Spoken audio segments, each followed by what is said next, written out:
Côté, vous avez eu un journal là, qui est posé devant vous. On imagine que vous avez un journal. D'accord?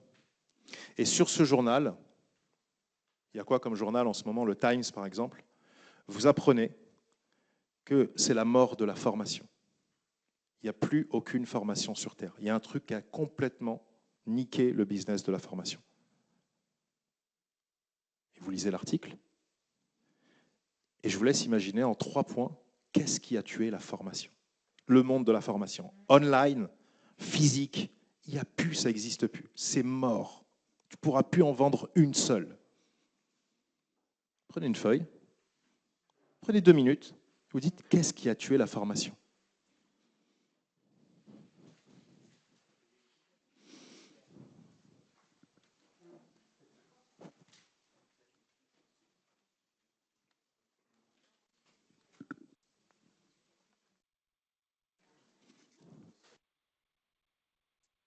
Sois le premier à lancer cette IA en France. Qui connaissait cette IA? Voilà, 10 personnes. Tu as encore le temps. Achète la franchise, c'est toi qui la distribue en France. Il y a un procès, tu touches de l'argent. De pied, pas de face. Sinon, tu vas vouloir faire un cabinet, faire des études. Tu n'as même pas encore fini tes études, l'IA est déjà arrivée, c'est terminé. Tu peux remballer. Comme un mec, taxi, a acheté sa plaque, ça y est, c'est mort, tu peux remballer. Uber, ils arrivent. Ouais, vas-y, manifeste. De pied. Mon game, il est mort. Ok. Qu'est-ce qui l'a tué? Ce qui l'a tué peut devenir ma plus grande force. Mais pas de face. Tout le monde a déjà vu ça dans une piscine? Cherchez qui a inventé ça et regardez combien il a sur son compte. Vous allez tomber à la renverse. Il s'est pris la tête. Il s'en fout, le mec, il a inventé un boudin qui flotte. Il s'en tape. Un boudin qui flotte. Et t'as un mec, il est passionné et tout, il n'a pas une thune, frère. Boudin qui flotte. Ça se vend? Ouais, je le vends. Un couteau avec des trous, mon gars. Plus grosse collecte au monde sur Kickstarter. Ouais. Couteau à trous. Comme ça, vous avez des trous, le beurre, c'est mieux. Génial.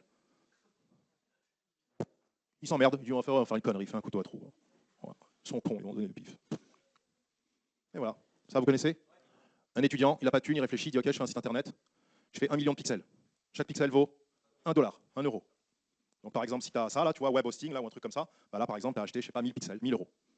Et il y a tellement de gens qui lui ont demandé, il a dû fermer la page. Et la page est encore là. Ah, je peux plus, ça y est, j'ai fait 1 million de dollars. T'as fait quoi? Je fais une page, je propose aux gens 1 euro. Ils sont contents. Mais ils ont un truc. Non, non, rien, pas de lien. On peut cliquer? Non, non, non. 1 million. Lui, il se prend pas la tête. Hein. Application, tu vas en boîte, tu danses, tu montres que tu as un diamant sur ton téléphone. 1500 euros l'application. Elle fait quoi? Un diamant. Merde. Me fait chier, moi je réfléchis et tout, putain. Ouais. 360 000 dollars pour un couteau à beurre, le mec, il a collecté. Ah ouais, il est bon, le gars. Ah, ça, c'est un ami qui me l'a raconté. Un pote, un hacker, comme moi. Lui réfléchit, il dit non, moi je suis guitariste, mon truc c'est la guitare. Ouais, mais j'ai pas d'oseille. Donc il réfléchit, il va, il paye des restaurants à des mecs, il mange au restaurant. Non, il tombe sur un mec, il dit ouais, non, fais chier, j'ai des stations essence dans toute la Chine. Putain, il me faudra un paquet de gâteaux à la vanille. Je trouve pas. Il dit moi je te le fais. Tu le vends? Ouais. On signe? Tu me donnes 10% sur tous les paquets de gâteaux. Ok. Multimillionnaire. Tu fais quoi? Je vends un paquet de gâteaux à la vanille dans toutes les stations-service de Chine. Et après, rien, je suis à la plage, je suis à Dubaï, je vais à Maui, je suis sur ma vague. Un putain de paquet de gâteaux. Ah ouais. Le paquet de gâteaux en Chine. Voilà comment devenir millionnaire. Ça fait chier quand tu vois ça. Tu dis putain, il y en a, ils font. Moi j'ai fait les mines. Hein. Bac plus 6 et tout, chiant, les profs relous et tout. Un bic. Genre un mec qui m'a assis. Je veux dire, serveur, stylo. Tac. On m'a dit normalement c'était 100 000 euros. Mais t'es un j'aime bien ta gueule. Je dis mais ça veut rien dire ça. Ah, il me dit si, ça veut dire ça. Ah, je dis là il y a des mots, il y a des chiffres et tout. Ah, marrant, il est bon lui, putain. Donc il me dit au début, faut surtout pas chercher à bien faire. Écoute cette phrase. Est-ce qu'il y a des parents ici, levez la main? Ok. Est-ce que ça te viendrait à l'esprit? Tu vas chez Office Dépôt, tu achètes les stylos les plus chers, tu sais, avec la plume là, qui se pète, et tu les donnes à ton gosse de 3 ans. Fais pas ça. Achète des feutres, un truc à 5 balles à Carrefour. Parce que c'est pas adapté pour un enfant. Donc au début, qu'est-ce que tu fais? Tu n'en as rien à foutre. Tu fais un site dégueulasse, tu essayes plein de trucs, tu lances 10, 15, 20, 50 produits du e-commerce, tu fais tout ce que tu peux, tu t'en fous. Tu essayes. À pas cher. Et puis à un moment, tu comprends, tu observes, tu définis, tu brainstorms, tu prototypes, tu testes. Ça, c'est pour un produit. Et en même temps, à un moment, tu commences à comprendre des trucs. Tu dis, bon, Limo, j'aime bien. Je crois que j'ai compris un truc. Ou tu dis, Limo, c'est bien, mais ça me fait chier. Crypto, NFT, ce que tu as envie en fait. Tu dis, je commence à comprendre. Et il y a des trucs où je prends du plaisir. Et j'apprécie les gens qui y sont. Et là, tu commences à développer un algorithme. Et après, là, tu commences à peaufiner ton travail, à raffiner ton travail. Tu deviens un artiste. Mais tu n'as pas besoin d'être un artiste au début, on s'en fout, tu es un enfant. Ah, c'est joli et tout. C'est dégueulasse, ça lui fait plaisir. Ah bon, faut pas faire parfait et tout. Non, non, non, non. Fais pas parfait. Donc moi, j'ai une méthode en 12 ans, mais tu peux la faire en 3 ans si tu veux, ou en 5 ans, ou en 7 ans. En dessous de 5 ans, je vous déconseille de le faire seul. Pourquoi? Parce qu'on peut se blesser. Vraiment. Fort, sale, sombre. Et même toi, tu peux ne pas te reconnaître. Toujours être entouré. Si tu le fais sur 12 ans, a priori, tu n'as pas de problème. Donc voilà comment moi je pars, si ça veut bien se faire. Donc ça, c'est pas intéressant, c'est du texte, ça aussi. Itération. L'itération, quelqu'un peut me le décrire en une phrase? Autre que ça? Essai-erreur, essai-erreur, essai-erreur. Essai-erreur. Moi, j'ai collecté dans la rue. Vous savez, les gars qui sont avec les gilets. J'ai fait ça. Bonjour. Ah, ça marche pas, c'est pas drôle. S'il vous plaît. Non, c'est pas bon. Vous avez une minute? Non. J'ai un cadeau. Ah, là, ça marche. Et je passe de une personne qui s'arrête sur 10 à 5 personnes sur 10. J'ai un cadeau. Et si j'essaye avec une boîte? On s'en fout, on met un truc dedans, on fait une blague. Un bonbon, fermé, parce que les gens y mettent leurs doigts. Je passe à 5 personnes sur 10. Et en plus, il est content. Et en plus, c'est en redevable. J'ai offert un bonbon. J'ai acheté un paquet Haribo. Et aucun des autres mecs, ils achètent des bonbons, ils s'en foutent. Ensuite, qu'est-ce que je dis? Pour qu'il fasse un don pour UNICEF, la Croix-Rouge, peu importe. Mais je ne cherche pas à être parfait au début. Je cherche à faire le plus d'erreurs possible. Parce que c'est une botte de foin. Et comment tu trouves une aiguille? Tu brûles le foin. Tu te rappelles le canard? Tu dessines autour. Tu brûles le foin. Merde. Allez, c'est qui m'ont pas dit ça. Donc tu fais ça. Tu fais plein de business models jusqu'à trouver le business model qui te correspond, où tu es vraiment aligné, où tu es vraiment à l'aise. Et ensuite, qu'est-ce que tu fais? Stratégie hérisson. Un hérisson, il est par terre. Et tu as 3 renards. C'est chaud, 3 renards. Qu'est-ce qu'il fait le hérisson? Il se met en boule. Et après, dès qu'il y a les renards qui partent, hop, il fait 2-3 petits pas. Il se remet en boule. Il se remet en boule. Il s'en fout, il a tout son temps. Tu as l'État, tu as un contrôle fiscal, tu as une loi qui change, tu t'en fous, tu te mets en boule. Tu vas te manger un peu, c'est pas grave. Tu es en boule, stratégie hérisson, mon gars, tu as trouvé la formule. Et on ne donne pas évidemment à un enfant du papier canson pour faire des gribouillis.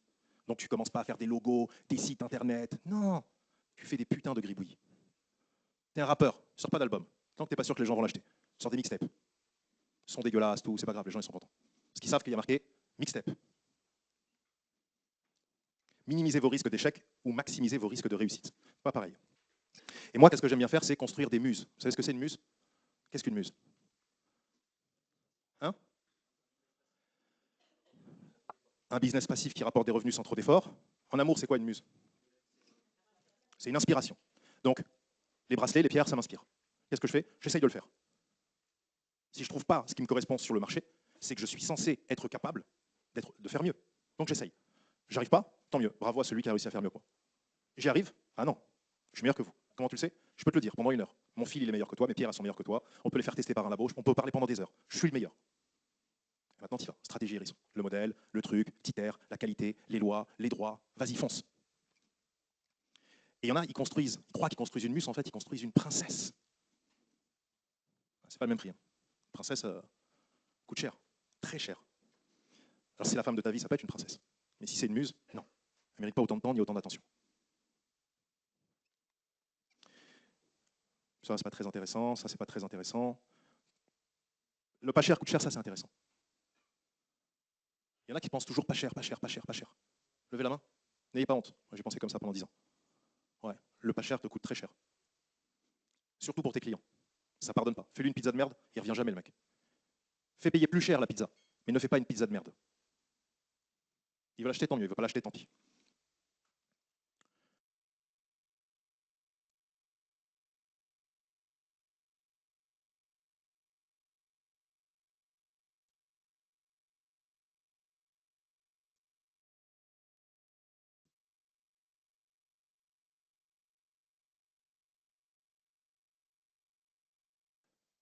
Stratégie BAP, beginning, accélération, plateau, c'est pas très intéressant. Ça non plus, c'est pas très intéressant. Ah si, ça vous intéresse? Je sais pas, vous réagissez pas, moi je passe. Hein. Moi je suis comme ça, j'en ai rien à foutre. Donc au début, qu'est-ce que tu fais? Tu t'épuises pas. C'est un marathon, mon gars. Il faut tenir 10 ans, 15 ans. Après, tu accélères. Quand tu accélères, quelqu'un peut te dépasser? Normalement, non. Normalement, non. Tu as le temps de réfléchir, tu as le temps d'itérer. Et ensuite, tu arrives à une phase plateau. Comment on fait quand on arrive à une phase plateau? On va voir qui? Quelqu'un qui a passé ce plateau. Quelqu'un qui a été bloqué à 10 millions. Comment tu as fait pour passer à 100? Ah, ok, d'accord, maintenant je comprends. Comment tu as fait pour passer à 1 alors que tu étais à 100? Ok, d'accord. Et là, qu'est-ce que tu fais? Tu réfléchis? Tu cogites? Tu poses des questions? Tu follow the putain de process. Parce qu'il a compris un truc que tu n'as pas compris. Ah ouais, hein, c'est radical. Ça fait peur, hein, des fois. Mais il faut. Ça, c'est où vous serez à la fin. Mais tout le chemin qu'il y a à parcourir aussi. Tu arrives dans les crypto-monnaies, ah bah, beginner. Tu vas perdre, tu vas apprendre, tu vas te rendre compte, en fait, non, il faut investir. Ah, ok, d'accord. Ah, il faut faire comme ça. Ah, en fait, il faut faire du stacking. Ah, stacking, c'est quoi? Ah, problème. Si tu ne connais pas le stacking, un gros problème. Parce que tu vas gagner beaucoup, mais tu n'as pas un truc récurrent qui te permet d'aplatir et de récupérer. Merde, ah, je connaissais pas. Ensuite, il faut que ça devienne un hobby. Quand tu prends ton téléphone, c'est quoi les 3 applications sur lesquelles tu vas? Hobby. Oh, elle a monté ma crypto. Ça fait partie de ton top application. C'est plus une application dans laquelle ça te dépense du temps, c'est une application qui te rapporte du temps libre. Et puis après, tu montes, tout en haut. Et l'effet falaise, alors l'effet falaise, ça, moi je le vois souvent, c'est les gens ils commencent à gagner, puis après ils pètent un plomb. Pas accompagné. Urus, je préfère pas parler parce que ça devient vulgaire après. Alors, ça c'est très important. Dans cette salle, vous ne le savez pas et je ne vous dirai pas qui, il y a des gens qui sont mes élèves mystères. Ça veut dire quoi, élève mystère? Ça veut dire que je fais un deal avec cette personne. Je dis, moi je vais t'accompagner pendant 10 ans. Et personne ne sera jamais au courant. C'est entre toi et moi. Moi j'ai trouvé une niche que personne n'a vue. Et moi, connaisseur de vagues, je pense qu'elle va péter cette niche. Donc qu'est-ce qu'on fait? On va y aller tout doucement. Tu vas te former. Tu vas passer des concours. Et tu vas devenir le putain de meilleur qu'on n'a jamais vu sur Terre. Première année, tu dois gagner 500 euros. Alors, je sais pas, ça peut être n'importe quoi, hein, tu peux, des cours de business. Tu fais des cours de business, des cours de guitare, des cours de ce que tu veux. Gagne 500 euros. Ok. Comme il disait monsieur, c'est un chiffre d'affaires ou c'est ah bah, il a fallu que j'achète la guitare, donc tu es à zéro. Ouais, mais c'est ma première année, c'est mon investissement. Ok, fais-moi voir la deuxième année. 1000 euros. Ouais, mais j'ai acheté un ampli. Tu as un problème. Tout ce que tu gagnes, tu l'investis. À quel moment tu te fais plaisir? Jamais. Donc tu fais plaisir aux gens, tout le temps. Tout le monde est heureux quand ils entendent ta guitare. Mais toi, tu n'as pas de plaisir? Injustice dans l'univers. Problème. Merde. Apprends, c'est pas grave. Troisième année, quatrième année. Tu vois, là, il n'y a pas trop de risques. Tu ne peux pas te blesser avec ces sommes-là. Pendant ce temps, la personne, elle se forme. Elle fait des concours. Elle devient la meilleure. Ce n'est pas un titre. 1, 2, 3, 4, 5, dans plusieurs langues. Et on va avoir besoin de tous ces titres, de toutes ces certifications, de toutes ces normes après. Parce que c'est là où on veut gagner du gros argent. Quand on passe de 16 à 32, de 32 à 64. Et là, normalement, à 16, exprès, je lui dis, si tu trouves un comptable et une assistante, qui a déjà eu un comptable de merde, levez la main. Je te jure qu'il t'envoie dans le mur. Et quand le fisc, ils arrivent, l'URSSAF, tout, il dit, je vous jure, c'est pas WAM. C'est lui qui paye. Il dit, je suis désolé. Tu fais quoi? Bah, tu fais rien. T'as merdé, c'est tout. T'as mal choisi. Mauvais casting.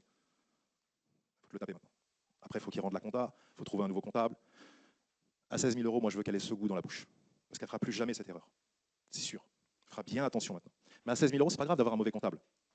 Mais mon gars, quand tu es à 10 millions par an, c'est très grave d'avoir un mauvais comptable. Tu peux aller au placard, c'est un mauvais comptable. Tu vois plus tes gosses. Ah ouais. Mais là, tu t'en fous. Ouais, mais je voulais de l'oseille tout de suite. Franchement, si on est bon, si on est 20-80 à 16 000 euros, tu as 19 ans, 20 ans, parce qu'en général, j'aime bien prendre des gens jeunes pour un potentiel. Il reste combien? 80% de 16 000? Il n'y a pas des matheux ici? Allez, 8 000 balles, 10 000 balles. Ça va, 20 ans, 10 000 balles. Hein. Ça fait 1 000 balles par mois. Tu as ta bourse à l'école, tu as tout. Et ensuite, tu passes à 32. Et là, tu commences à multiplier les pains. Et là, ça devient intéressant. Parce qu'après, tu vas passer de 512 à 1 million. Mais c'est pas grave. Tu as un bon comptable. Tu as une assistante incroyable. Tu as une équipe, des gens passionnés, que des top players. Et là, maintenant, tu peux t'évader. Alors, tu peux t'arrêter en cours de route, hein, si tu le souhaites. Tu n'es pas obligé d'aller jusqu'au 15. Pourquoi tu ne vas pas jusqu'au 15? Prenez une feuille et un stylo, je vais vous montrer un truc. Qui veut faire le million dans cette pièce? Levez la main. Ok, je vous l'accorde. Prenez un stylo, une feuille blanche. 1 million divisé par 12. Écrivez sur votre feuille. 1 million divisé par 12. Ça fait combien? Hein? Combien? 85 000, on va dire, c'est ça? Ok. Divisé 85 000 par 30 jours.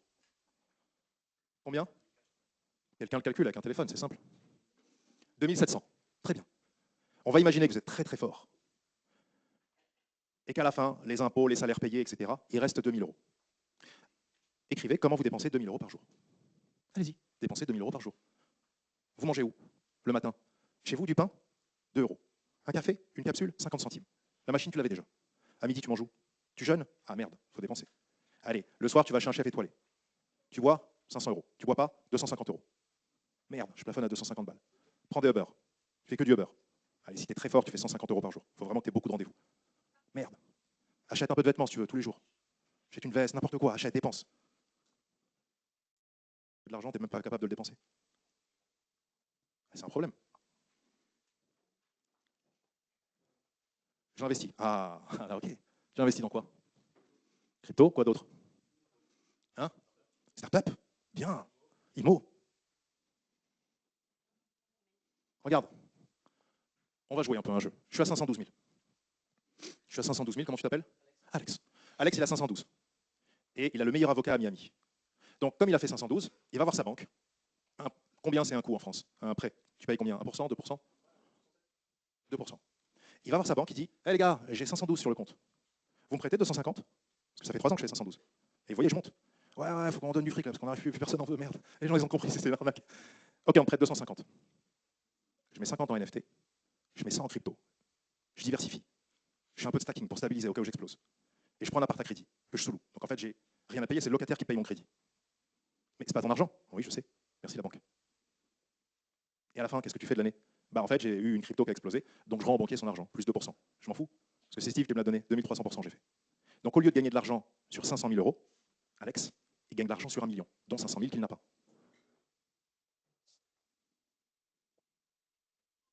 C'est un hacker, un fils de pute. Il nous a baisé. Ah ouais. Et là, ça devient intéressant. Ou pas, tu peux suivre ce plan ou un autre. Mais au début, je ne joue pas à ça. Je mets 1000 euros en crypto, 2000, 5000, je ne sais pas. Mais après, quand j'ai et que je l'ai fait plusieurs années de suite, et que je l'ai fait chaque année, quand j'arrive à 512, quand j'arrive à 1 million, je sais très très très bien le faire. C'est pour ça que je prends beaucoup de risques au début. Je m'en fous en fait. J'ai rien à perdre. J'ai plus rien. J'ai un lit, un bureau. J'ai rien à perdre. Ça veut dire quoi ça? Je joue rapidement à pas cher. Ouais. Vous savez, j'ai donné une technique dans une formation qui s'appelle l'art de l'amour. Il y a des gens qui m'ont envoyé des mails. Ah, salaud! J'aurais dit, en fait, vous prenez la tête. L'art de l'amour, ça m'a fait de la peine de voir pendant le Covid. Il y a plein de gens qui étaient tout seuls et qui souffraient de. Il y a la misère, la famine, etc. Mais il y a la misère émotionnelle aussi. Ah, ça, putain de sa race. Pour ceux qui ont vécu misère émotionnelle, levez la main, ceux qui ont vécu ça. Ah, il n'y a pas de honte. Hein. Ah, ça pique. Ah, je te jure. Quand tu es tout seul, il n'y a personne qui t'aime. Je te jure, ça pique sa race. De ouf.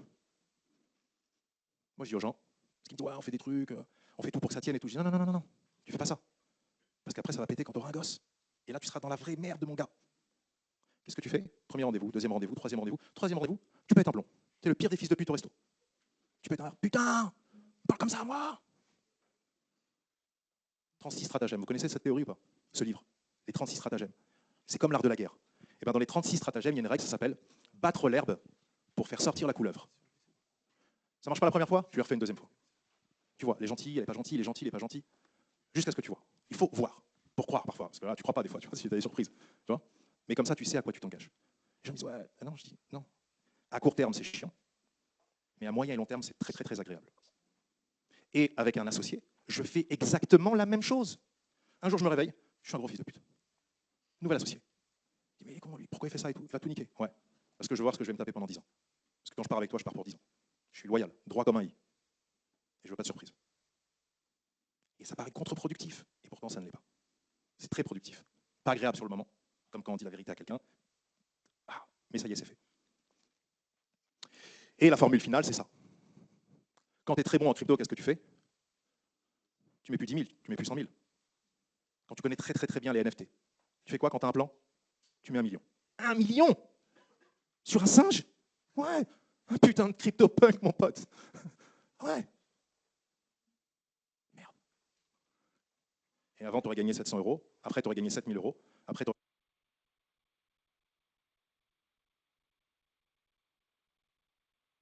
mais ça y est, c'est fait.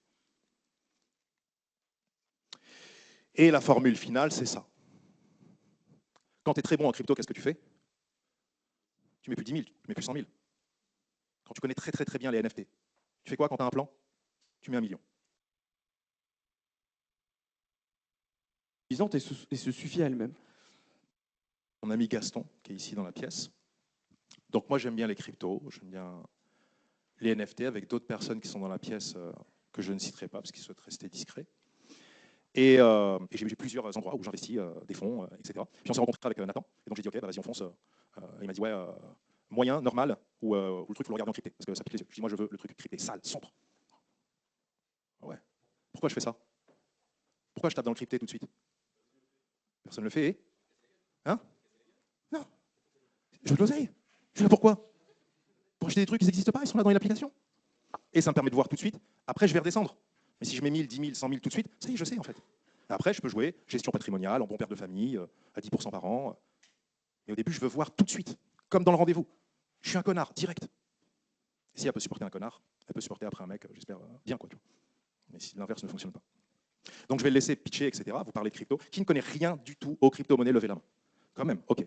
Qui connaît un tout petit peu, vraiment il ne connaît pas beaucoup, il a une application mais il n'a jamais mis la main dedans. Qui connaît plutôt bien les cryptos? Et qui maîtrise de manière extraordinaire les cryptos?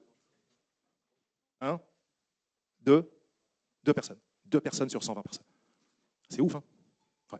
Donc je vais le laisser faire son talk. Moi je suis là pour poser de temps en temps des questions. Questions légitimes, je pense. Et puis bah voilà, je suis comme vous, j'écoute avec intérêt ce qui va être dit. Ok? On peut l'applaudir parce que c'est sa première fois.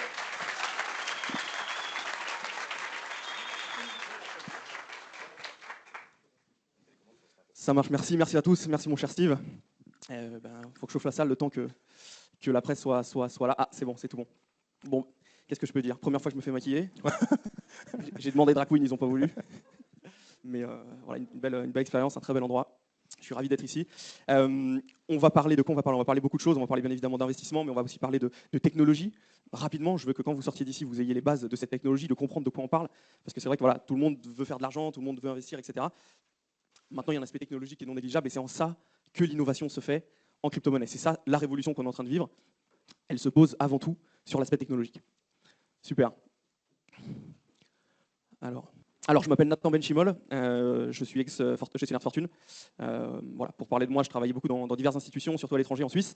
Je gérais 2,5 milliards de fonds, donc ça fait partie effectivement des gros portefeuilles qu'on peut trouver à Genève. Mes clients étaient exclusivement des fortunes privées, un peu la typologie de clients comme je peux avoir avec Steve. C'est-à-dire des gens qui sont tous entrepreneurs, qui ont tous des liquidités à minima merci beaucoup, de 10 millions de francs suisses, à peu près 8 millions d'euros pour ouvrir un compte. C'était mes clients. Alors, je vais mettre la slide qui va bien. Voilà, ça c'est moi. J'ai fondé un programme qui aide les gens à investir en crypto-monnaie. C'est un programme clé en main qui s'appelle MySeed Advisor. Je suis parmi les cofondateurs. Je suis diplômé en droit, je suis diplômé en économie et j'ai travaillé au sein de diverses institutions, que ce soit Deloitte, Indosuez, c'est Crédit Agricole à l'étranger, et Barclays où j'ai fait plusieurs années. C'était mes dernières fonctions avant de créer ma propre société, créer mon programme. Voilà, pour parler un petit peu de moi. Tac, alors, est-ce qu'elle marche la petite Ouais, super, merci beaucoup. Ok, alors, pour structurer un petit peu cette intervention, je vais faire un premier focus léger sur l'aspect technologique, et ensuite je vais vous parler des grands mouvements macro, de qu'est-ce qui se passe, de quoi on parle, pourquoi est-ce que l'innovation blockchain, je parle de blockchain, pas de crypto-monnaie tout de suite, parce que les cryptos sont une ramification qui repose sur cette technologie blockchain, qui est révolutionnaire, mais je vais m'attarder d'abord sur la techno. Alors, comprendre la blockchain. La blockchain, c'est une techno qui permet de stocker, transmettre des informations, de manière sécurisée, sans organisme de contrôle. C'est-à-dire qu'on parle de quelque chose qui est décentralisé.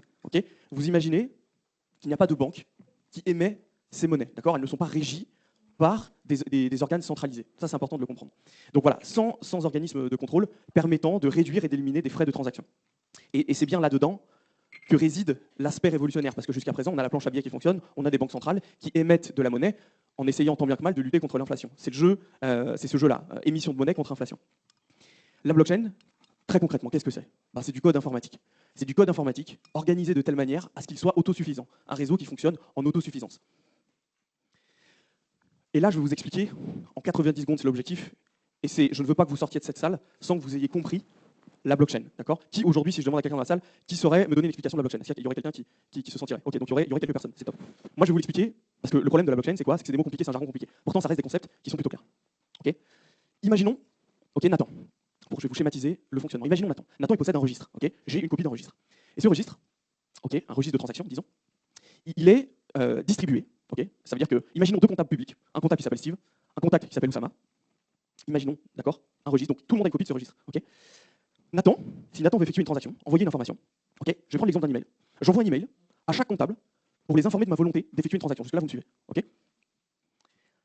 L'un des mécanismes clés de la blockchain, c'est la volonté ok, de chaque comptable de vérifier avant tout le monde, le plus rapidement possible, que Nathan peut se permettre cette transaction, ok, pour générer une récompense. Voilà, jusque-là c'est simple. On a un registre, on a des comptables, et chaque comptable, ok, se dépêche de vérifier l'information transmise par Nathan. Le premier des deux comptables, il y en aura plusieurs, mais imaginons deux comptables. Le premier des deux comptables a effectué la vérification et la validation, va répondre à mon email en disant répondre à tous, et à cet email, il va joindre sa technique de vérification de transaction. Ok, si l'autre comptable est d'accord avec ça, le réseau distribué, mon registre qui est là, ok, tout le monde va actualiser ce fichier et ce sera la vérité. Le fichier, une fois qu'il aura été vérifié par les comptables, ça sera la vérité, ça sera la base, la norme, quelque chose d'infalsifiable, parce que tout le monde l'a validé. Okay, maintenant, et c'est là, c'est pour ça que personne ne comprend la blockchain, c'est qu'on met tout de suite des mots compliqués. Mais à la base de Nathan, vous allez mettre un nœud de réseau, comme mot un petit peu complexe. À la place de Steve, vous allez mettre mineur 1. À la place d'Oussama, vous allez mettre mineur 2. La récompense que le comptable obtient en répondant plus vite que les autres s'appelle Bitcoin. La technique de vérification répondre à tous de l'email s'appelle le proof of work. Et l'ensemble de tout ça, ça nous fait la blockchain. C'est comme ça que ça fonctionne. Okay, et ça, c'est ça qui est important de comprendre. Aujourd'hui, alors, je ne vais pas entrer dans les détails parce qu'il y a plusieurs techniques de vérification, on appelle ça un consensus. Je m'attarde sur le proof of work qui est propre au Bitcoin, mais grosso modo, le mécanisme reste sensiblement similaire. Voilà, ça, c'est important que vous le compreniez d'un point de vue technologique. Voilà, et aujourd'hui, la blockchain, c'est la réponse à un problème identifié. Okay, parce que si Nathan, aujourd'hui, je vais envoyer 1000 € à Steve, bah, qu'est-ce que je dois faire? Je dois contacter ma banque et demander, excusez-moi, le transfert d'argent vers le compte de Steve. D'accord, le banquier, lui, doit vérifier que j'ai bien la dite somme, que je possède bien les fonds et transférer la dite somme, okay, vers le compte de Steve. Mais c'est ma banque qui envoie de l'argent à la banque de Steve. C'est pas Nathan qui envoie de l'argent à Steve. D'accord, il y a un facteur humain qui va rentrer en compte, qui laisse place à l'erreur humaine. D'accord, donc tout repose dans la confiance du système bancaire et de ce registre. La blockchain, c'est une alternative, vous allez comprendre, au paiement classique, ce qui favorise aussi les paiements en ligne, bien évidemment. Et voilà, via des transactions anonymes et sécurisées. Sécurisées pourquoi? Parce que comme on l'a vu précédemment, le comptable, il n'a aucun intérêt à valider une transaction qui ne serait pas vraie. Si moi je vais envoyer un bitcoin à Steve, mais que je n'ai pas ce bitcoin, les autres acteurs du réseau ne veulent pas que je m'enrichisse sans cause, pas que je me crée de la monnaie que je ne possède pas. Donc il y a ce mécanisme de gouvernance et de bienséance qui fait qu'on ne validera pas les transactions qui sont erronées. Évidemment, les hackers, c'est leur job, c'est de contourner ça. Mais l'objectif, il est suivant. Et donc, effectivement, avec des frais de transaction très faibles, aujourd'hui, on peut envoyer des millions de dollars via la blockchain, okay, avec des coûts qui sont très faibles. Combien par exemple? Par exemple, pour aujourd'hui envoyer des millions, ça va te coûter quelques dizaines d'euros. Par exemple, en fonction du timing sur lequel tu vas faire, en fonction de la blockchain sur laquelle tu vas faire, le transfert peut coûter 2 € pour envoyer des millions. Voilà, ou 2 $ pour envoyer des millions. Et c'est pour ça que Idriss Aberkan parle de remettre le pouvoir monétaire dans les mains du peuple. Okay, on parle de souveraineté monétaire, parce que la monnaie est autosuffisante et se suffit elle-même. Maintenant, ce qu'il faut comprendre, c'est que, vous l'avez vu, la crypto, c'est une récompense, d'accord, de sa participation au réseau, en participant à la vérification des transactions, par exemple. Donc, les crypto-monnaies sont des unités de compte, des récompenses des différentes blockchains, d'accord. Et en fonction du projet, en fonction de la blockchain, en fonction de quoi on va parler, il y a des crypto-monnaies qui vont avoir plus ou moins de valeur que d'autres.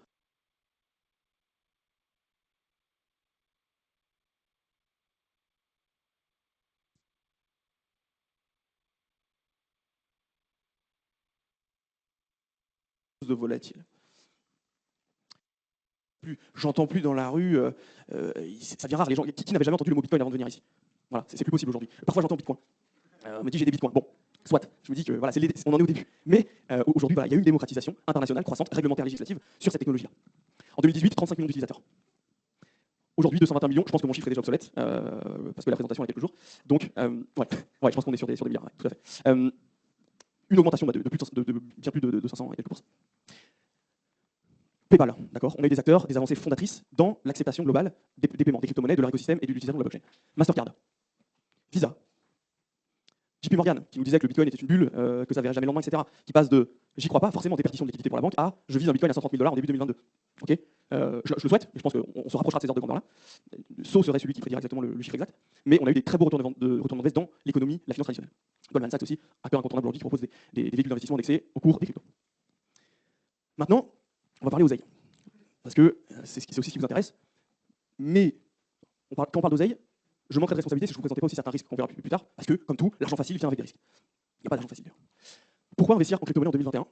Okay, c'est investir dans une technologie décentralisée. Ça, vous me direz, je m'en fous, je veux faire de l'oseille. Bon, quand même, vous devez comprendre que vous investissez dans quelque chose, comme ceux qui ont investi dans Internet, d'accord, dans les années 2000, 90, 95, 2000. Okay, c'est une technologie de diversification du patrimoine, un biais de diversification du patrimoine, et c'est aussi protéger votre capital. Aujourd'hui, on me dit, ça vaut tes euros, t'as combien d'euros en Bitcoin? Moi, j'ai dit, j'ai combien de Bitcoin en euros? Ma valeur refuge, c'est pas les euros. Aujourd'hui, j'ai quasiment rien en euros. J'ai beaucoup, la quasi-totalité de mon épargne, en crypto. En Bitcoin, ma valeur refuge, elle est là. Okay, et bien évidemment, faire des profits. Si je peux me permettre une question, donc ce que tu veux dire, parce qu'il y a beaucoup de gens qui ne savent pas, c'est que en fait, tu stockes plus ton argent dans des banques, tu le stockes dans la blockchain. Comme je fais un petit peu d'immobilier, je dois garder si tu veux un capital sur lequel pérenniser pour les banques qui se emprunter, faire du levier bancaire. Je souhaite à tous aujourd'hui, voilà, la France, premier pays qui permet de faire de levier en immo, et ensuite investir votre cash en crypto ou sur des produits plus liquides. Mais tout à fait, j'ai la quasi-totalité de mon patrimoine qui est en crypto aujourd'hui. Okay. Voilà. Enfin, j'y répondrai à la fin, sans problème, pas tabou avec moi. Si vous aviez parié sur Amazon lorsqu'elle a éclaté, et ce malgré la bulle Internet, il faut rappeler qu'Amazon, aujourd'hui, c'est plus de 135 000% de perf. Sur une action Amazon, vous auriez mis 180 $, ça ferait plutôt proche de 245 000 aujourd'hui, en 25 ans à peu près. Amazon, ce qu'il faut savoir, c'est qu'elle a perdu, au moment du crack de l'explosion de la bulle Internet, Amazon a perdu à peu près 80% de sa valeur. D'accord? Alors que, parce que Internet, c'est quoi? Ça marchera pas, c'est trop compliqué, etc., etc. Donc on a eu ces raisonnements-là. On a un petit peu, de moins en moins, mais on a eu les mêmes oppositions pour la blockchain, ça marchera pas, c'est une bulle, ça va éclater, etc., etc. Aujourd'hui, ok, le Bitcoin progresse beaucoup plus qu'il ne corrige. Donc, j'aime bien faire ce parallèle avec la technologie Internet, parce que tous les 25 ans, on a une technologie qui vient, qui bouscule la face du monde, qui vient changer, d'accord? Qui vient apporter un changement technologique majeur. J'ai un temps cru, et je m'étais fourvoyé, que ça aurait pu être, peut-être certains voient, mais que ça aurait pu être la légalisation du cannabis. C'est pas une révolution technologique, c'est un grand changement, c'est pas une révolution technologique. La blockchain, c'est la révolution technologique de notre ère. Nos parents ont pu investir dans Amazon, dans les technologies blockchain. Nous, notre chance, c'est les cryptos, c'est la blockchain. Internet, voilà, c'est ce que je vous dis, c'est l'innovation du début du siècle. La blockchain, c'est l'innovation de notre génération à nous. La strat d'investissement, parce que c'est important de bien comprendre comment est-ce qu'on investit en blockchain, comment on se lance, qu'est-ce qu'on fait au début. Ce qu'il faut retenir, c'est que les possibilités d'investissement, c'est pas uniquement le côté le plus spéculatif dont vous avez entendu parler. Il y a évidemment quelque chose de risqué, quelque chose de spéculatif, mais le champ des possibles permis par la technologie blockchain est vaste et très intéressant à comprendre. Je vais vous en parler. Il y a des rendements qui sont garantis. Aujourd'hui, on peut tous faire minimum 10% par an sans prendre aucun risque en crypto, en prenant un minimum de risque. Voilà. Il y a des investissements qui sont plus risqués. On peut prendre combien en prenant un maximum en prenant un minimum de risque? 10%. 10% c'est le minimum de risque, c'est un risque équivalent entre le livret. Voilà. Le risque va reposer sur la fiabilité de la plateforme sur laquelle tu vas le faire. Et je vais vous expliquer ce mécanisme. Ça, c'est un des mécanismes de la blockchain que je vais vous illustrer. Aujourd'hui, c'est pas le stacking, c'est par exemple le lending. Aujourd'hui, ok, on est dans un univers décentralisé. Il n'y a plus de banque pour vous prêter de l'oseille. Qu'est-ce que vous faites? Comment est-ce qu'on se prête de l'argent? Comment est-ce qu'on va emprunter de l'argent? La blockchain permet d'emprunter de l'argent d'un utilisateur à un autre. Avec des systèmes de collatéral pour être sûr que la personne qui prête, enfin que la personne qui emprunte ne disparaisse pas avec les fonds. Donc je mets un collatéral, je peux emprunter des fonds. Aujourd'hui, vous imaginez une offre et une demande. Des gens qui vont vouloir prêter de l'argent et des gens qui vont vouloir emprunter de l'argent. Cette offre, imaginez qu'elle se rencontre dans ce qu'on appelle une pool de liquidité, avec des prêteurs et des emprunteurs. Aujourd'hui, la demande fait que, en tant que prêteur, si vous prêtez vos liquidités, vous allez être rémunéré pour ça à hauteur, les ordres de grandeur peuvent varier entre 10, 30, 40% des agrégateurs, mais par exemple à hauteur de 10%. L'emprunteur, lui, va aussi payer un taux qui est assez excessif. C'est-à-dire qu'aujourd'hui, les taux d'emprunt sur la blockchain sont plus élevés que les taux d'emprunt bancaires. Néanmoins, ces mécanismes sont utilisés surtout par les grosses sociétés crypto, les gros mécanismes, les gros protocoles de liquidité. Pourquoi? Parce qu'on ne va pas leur demander 3 fiches de paye, parce qu'on ne va pas leur demander quelle agison, on ne va pas leur mettre des conditions. C'est très facile, ça se fait en un claquement de doigts, ça se fait en quelques clics. Donc malgré un taux qui va être élevé, peut-être que l'emprunteur va emprunter peut-être à 6-7% sur du dollar ou de l'euro, euro qui est aujourd'hui négatif, donc je vais ouvrir une petite parenthèse, mais aujourd'hui la banque devrait vous payer pour emprunter de l'argent. Et ça a été fait, d'ailleurs, il y a un cas de jurisprudence en Suisse. C'est-à-dire qu'un gars, je crois qu'il était chez Raiffeisen, il a réussi à obtenir gain de cause en disant aujourd'hui les taux d'intérêt sont négatifs. C'est-à-dire que chaque nuit qui passe, c'est le taux qu'on appelle overnight, la banque va payer, parce que l'euro aujourd'hui est négatif, c'est pas le cas que le dollar, mais pour l'euro, la banque va payer des frais à la banque centrale parce qu'elle conserve des euros dans ses livres. Donc la banque, quand vous venez prêter de l'argent, quand vous venez sortir cette liquidité qui ne lui rapporte rien, vous devriez logiquement être payé. Aujourd'hui, c'est absolument pas le cas. Malheureusement, on a des taux qui sont bien sûr intéressants, mais d'un point de vue purement technologique, pratique, vous devriez être payé pour emprunter de l'oseille. On devrait vous payer pour emprunter cet argent en euros. Donc je referme cette parenthèse-là pour vous dire qu'aujourd'hui, la demande sur la blockchain, vous pouvez emprunter peut-être à 6-7% et obtenir jusqu'à 30% lorsque vous prêtez de l'argent. Excuse-moi. Ouais. Donc c'est exactement l'exemple que je donnais tout à l'heure. Par exemple, si tu as quelqu'un dans la salle à un capital de 1 million, on va dire, il peut, en fonction de son capital, emprunter de l'argent, le rendre à 7%, mais en fait, il a fait 30%. Exactement. C'est ça. Donc voilà, il y a des rendements garantis, par exemple le lending, alors je ne vais pas rentrer dans toutes les sphères techniques, mais c'est des mécanismes qui sont safe selon les plateformes sur lesquelles vous passez. Des investissements plus risqués, ça va être de miser sur une crypto-monnaie, en disant le projet porté par cette crypto est intéressant. Et il y a des entre-deux qui sont divers et variés. Par exemple, le stacking, pour dire quelques mots sur le stacking, c'est un mécanisme dans lequel vous participez à la vérification des transactions, vous intervenez schématiquement un petit peu comme un des comptables qu'on a vu, vous mobilisez une partie des jetons dont vous disposez sur la blockchain, et en contrepartie de ça, vous allez obtenir des dividendes dans l'unité de compte crypto-monnaie en question sur les jetons que vous avez. Voilà. Je ne vais pas rentrer trop dans les détails. C'est un entre-deux parce que si vous avez forcément ce dividende qui est garanti, et si en plus le cours de la crypto que vous stackez augmente, vous allez faire des gains. Mais par contre, s'il baisse et qu'il baisse plus que le montant des dividendes que vous aurez obtenu, vous pouvez perdre de l'argent. Voilà. L'important, c'est de se construire un portefeuille diversifié. Pas miser tous ses œufs dans les mêmes paniers. Et aujourd'hui, moi, j'aime bien les modèles de portefeuille avec à minima 20-30% de Bitcoin, 30-40% d'Ether et toute la perf la miser sur les altcoins. Ça va être les crypto-monnaies, les petites crypto-monnaies plus faiblement capitalisées que les numéros 1 et 2 de capitalisation crypto. Juste pour préciser quelque chose que j'ai compris plus tard, en fait, on va imaginer que vous et moi on découvre le Bitcoin maintenant. Oui, on peut encore faire une super performance, mais on ne pourra jamais raconter l'histoire qu'on a acheté le Bitcoin à 1 euro et qu'on a réussi à vendre nos 10 Bitcoins qu'on a acheté à 1 euro à 130 000 euros. D'accord? Alors il y a certaines personnes qui disent que le Bitcoin va valoir je sais pas quoi, moi je ne sais pas, en tout cas c'est très peu probable. Mais sur des petites crypto-monnaies qui sont en fait portées, parce qu'à chaque fois que le Bitcoin et l'Ether montent, les petites cryptos que les gens ne connaissent pas, elles montent elles aussi. Mais sur ces cryptos inconnues, vous pouvez faire, ou presque, ce que d'autres ont fait avec le Bitcoin. C'est pour ça que c'est intéressant en fait, d'avoir tout le réseau, les signaux faibles, etc., pour trouver ces toutes petites cryptos que personne ne connaît, entre initiés, avant qu'elles arrivent sur les grosses plateformes, et dire, ok, ça, c'est comme du Bitcoin. Toutes mesures confondues. D'accord? Parce que vous allez acheter par exemple 1 euro ou 1 dollar ou 16 dollars, et puis demain vous réveillez à vos 1600 dollars en fait. Pas demain, ça prend un certain temps, et puis après ça redescend. Mais c'est bien pour préciser, voilà pourquoi on fait parfois des petites cryptos. Et bien en fait, elles sont très intéressantes. Voilà. Et vous marquerez aussi tabouret à 4 pieds, soit dit au passage. Tout à fait. Alors, donc, se construire un portefeuille diversifié. Maintenant, les risques. Je vous disais que je vous parlerai des risques, c'est important que vous compreniez à quoi vous pouvez potentiellement vous exposer. On est dans un univers qui est jeune. Qui dit jeune dit volatile. La volatilité, qu'est-ce que c'est? C'est l'amplitude des mouvements à la hausse ou à la baisse. D'accord? Quelque chose de volatile. On est dans un univers volatile, encore volatile, de moins en moins volatile, plutôt on va passer moins en volatile, puisque des flux de liquidités vont être injectés sur les marchés, mais on reste dans un univers jeune et volatile. Les placements sans risque aujourd'hui ne vous rapportent plus rien. Vous le savez, votre livret A, même les fiduciaires en banque privée, etc., ça ne rapporte rien. Prendre un petit peu de risque, c'est devenu indispensable pour espérer faire quelque chose de son patrimoine.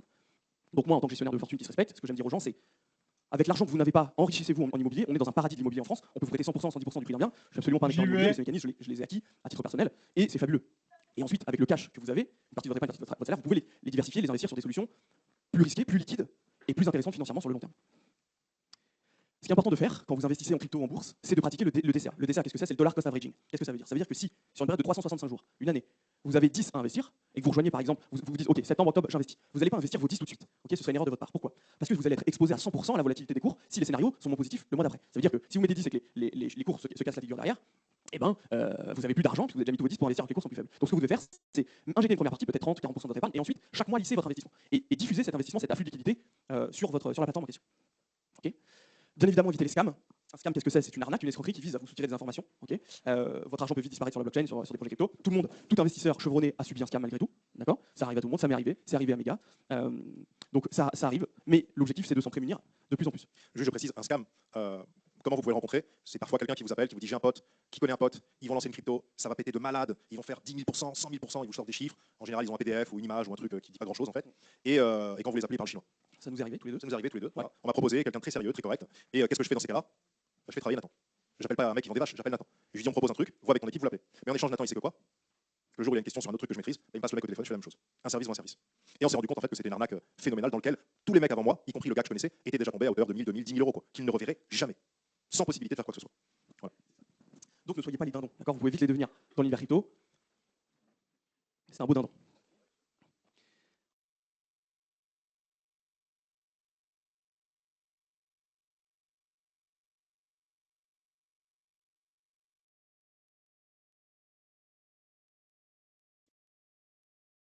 Va dans un pays comme le Maroc ou autre, qui est un pays de contrefaçon. Strat pour trouver des actifs performants. Est-ce que mes gars ils sont arrivés là, mes équipes? Levez la main si ils sont là-bas au fond. Ok, je vous les présenterai tout à l'heure. Super. La stratégie pour trouver des actifs performants. Alors, tout d'abord, c'est identifier la solution à un problème. Est-ce que l'actif sur lequel vous allez investir résout un problème du monde réel ou est-ce que c'est du flambi? Ok. Question importante. 2. L'adoption. Est-ce qu'une adoption de masse va avoir lieu sur cet actif en question? Et 3. L'analyse fondamentale. Déterminer si oui ou non on va se positionner sur ce projet. Et je vais vous expliquer comment, en passant au crible le projet. C'est mon travail, notre travail. J'explique juste par exemple. Donc vous avez deux monnaies qui sont très fortes. Le Bitcoin et la deuxième c'est l'Ethereum, qu'on appelle l'Ether. D'accord. Et maintenant, quand vous êtes dans ce qu'on appelle la métaverse, qui est l'univers un peu parallèle, bien souvent quand vous parlez entre amis, on ne se prête plus d'argent. On parle en Ether. Prête-moi 5 Ethers. Prête-moi 10 Ethers. C'est comme ça en fait, c'est notre langage à nous. Et l'Ether sert, entre autres, à quoi? À acheter des NFT, ces petites images que vous pouvez trouver par exemple en image de profil de Jay-Z. Il a une image, vous verrez qui lui ressemble. Cette image qui ressemble à rien vaut, je crois, 2 millions de dollars ou 1,5 million, quelque chose comme ça. Une simple petite image. D'accord. Donc l'Ether, sans Ether, tu ne peux pas acheter de NFT. Pour schématiser. Donc c'est pour ça que beaucoup de gens croient à l'Ether, parce qu'ils croient que les NFT vont exploser. Et l'Ether, en fait, si vous voulez, à l'époque du Far West, tu pouvais soit chercher de l'or, soit vendre des pelles. Vendre des pelles, tu es certain que tu vas gagner de l'argent. Chercher de l'or, tu n'es pas sûr. Donc tu peux mettre une partie de ton épargne et chercher de l'or, mais en même temps vendre des pelles. Quand tu as de l'Ether, tu vends des pelles. Et après, tu peux prendre des petites crypto-monnaies, etc., sur lesquelles là, tu vas vraiment être un chercheur d'or. Ok. J'ai le caméraman en PLS parce que je fais des allers-retours. Il faut que je me calme, ça c'est l'hyperactivité.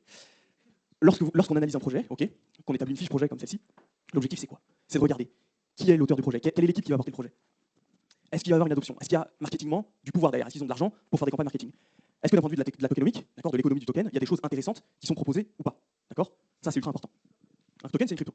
Ok, c'est une unité de compte. Une crypto ou un token.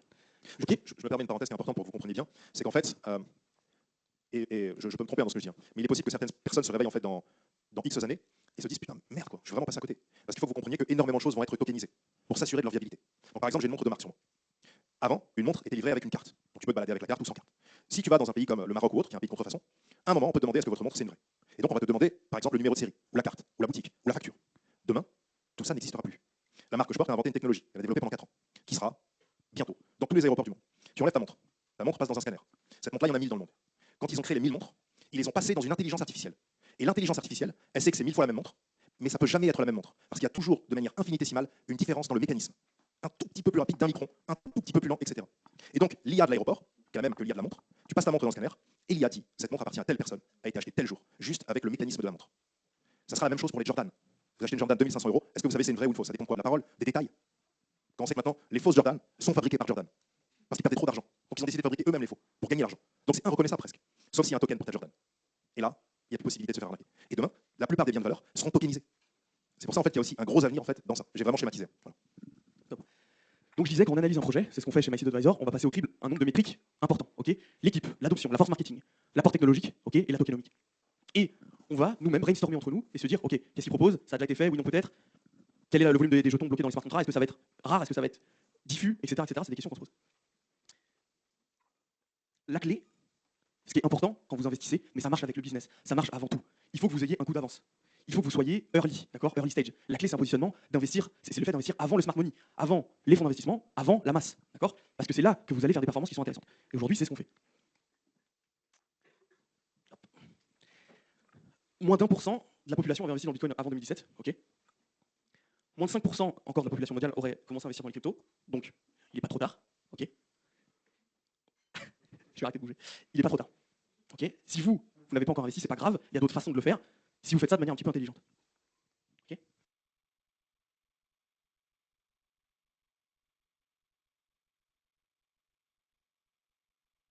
C'est beaucoup de travail. Aujourd'hui, je vous parle en toute transparence. Maintenant, je vais vous parler de nous, de ce qu'on fait, d'accord, de qui on est, au sein de Massive Advisor. L'objectif de ce programme, ok, c'est bien évidemment, numéro 1, un positionnement early stage sur des projets peu connus du grand public. Nous, on scrute une dizaine, une quinzaine de projets par semaine pour n'en retenir que les plus intéressants et se dire, ok, eh ben, on va investir sur ce projet parce qu'il y a encore peu de liquidité ou les fonds d'investissement commencent juste à s'y intéresser, etc.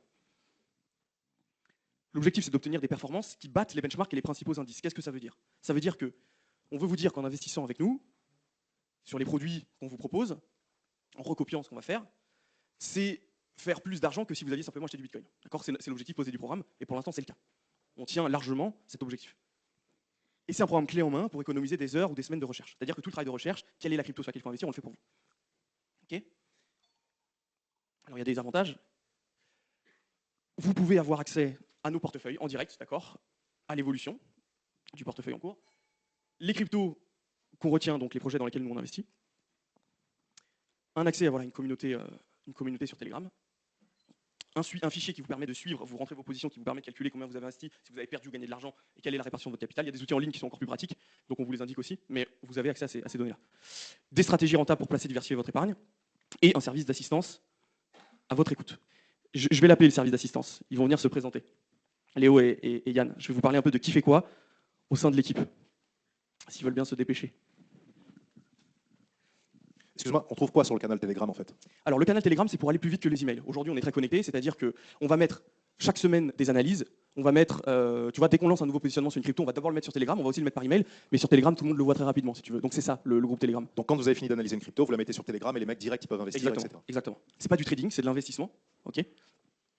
Mais j'en profite pour faire une petite parenthèse pour vous présenter une partie de l'équipe de recherche. Yann et Léo, qui ont tous les deux un parcours très sympa, qui bossent avec moi. On est interchangeables, c'est-à-dire que je leur fais confiance aveuglément. Léo est en contact avec Steve aussi pour gérer une partie.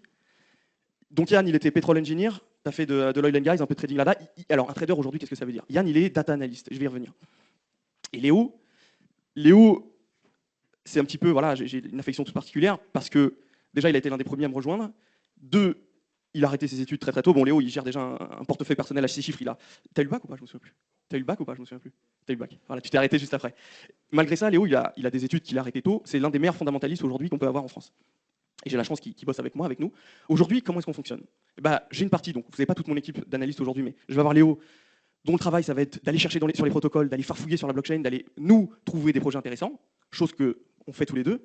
Et par-dessus, Yann va coller de la data on-chain ou off-chain, ça veut dire des métriques de volumétrie ou des données un peu plus macro-globales, pour ne pas parler trop compliqué.